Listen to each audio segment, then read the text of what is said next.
You might have heard something like never look back and only focus on the future, which is true. But what if looking back helped you move forward even quicker? In this video, we'll explain why you should evaluate your past year and which 3 things you can implement to do that. I am Linda Granfors. And I am Alessandro Carpentiero. Here at Beyond Sapiens, we're all about optimizing your life by leveraging the latest science, research, and technology. Get ready to go Beyond Sapiens.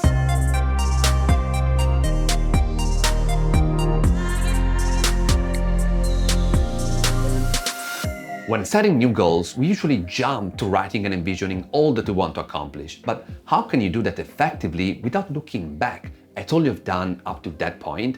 That's why a yearly review is crucial to reflect on our current trajectory, celebrate the wins, and gather the lessons from what didn't work out as expected.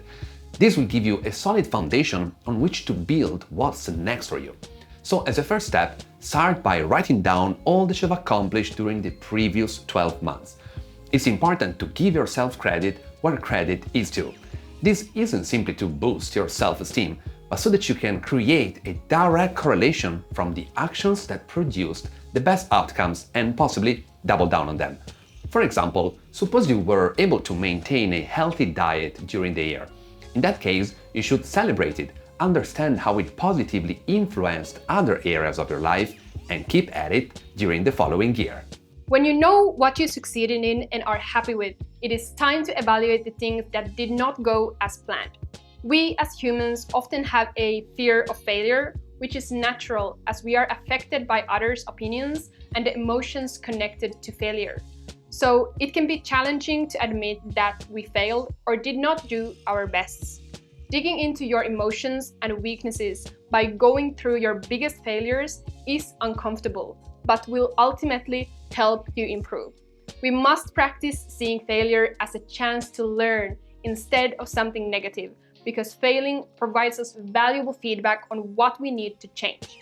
So you should evaluate your failures and things that you are not happy with, because only that way you can ensure that you recognize them, learn from them, and plan to avoid them in the future. This will also help you work on your relationship with failure as you actively try to see it as something helpful instead of something terrible.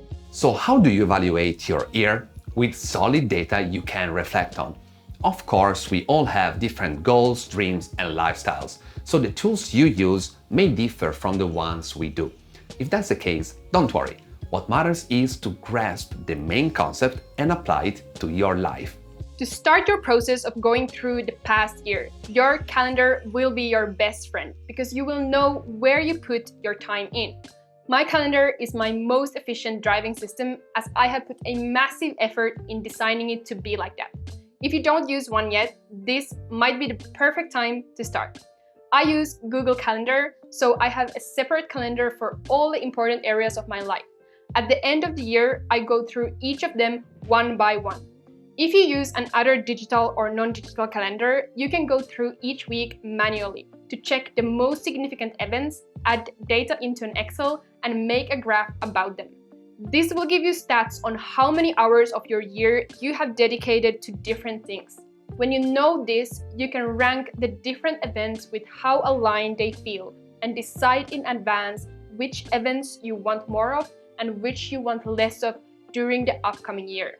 Linda truly is a calendar ninja, isn't she? So now's the time to pull out your last year's goals list and see how you've done.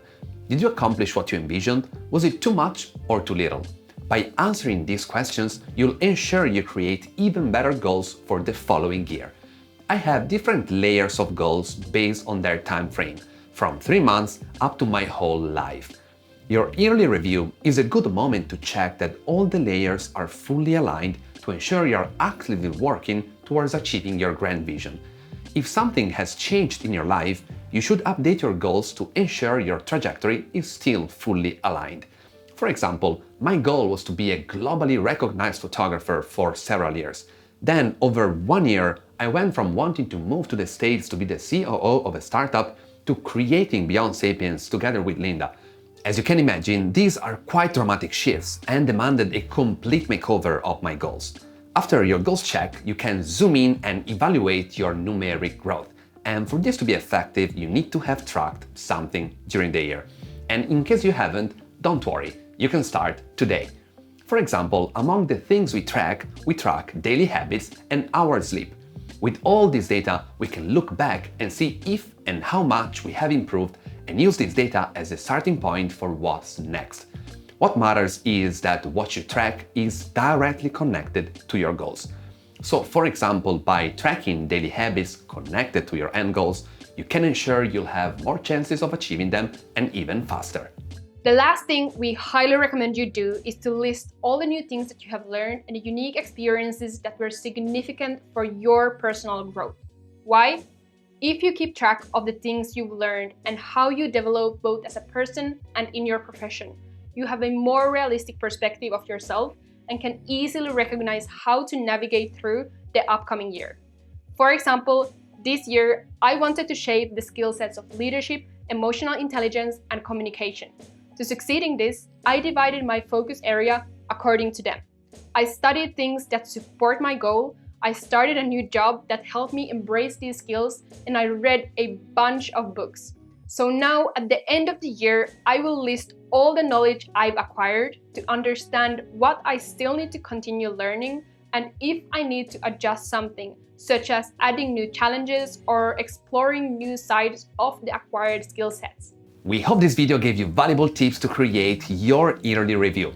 It might not always be easy to look back and analyze all that we did or did not accomplish. It might even cause us some little regrets. But that's okay, as you can actually use them as fuel to improve in the next 12 months and create your best year yet. And if you want to expand your knowledge and broaden your perspective continuously, please subscribe to our channel so that you don't miss our weekly science-based videos. Thanks for watching, and we will see you next week.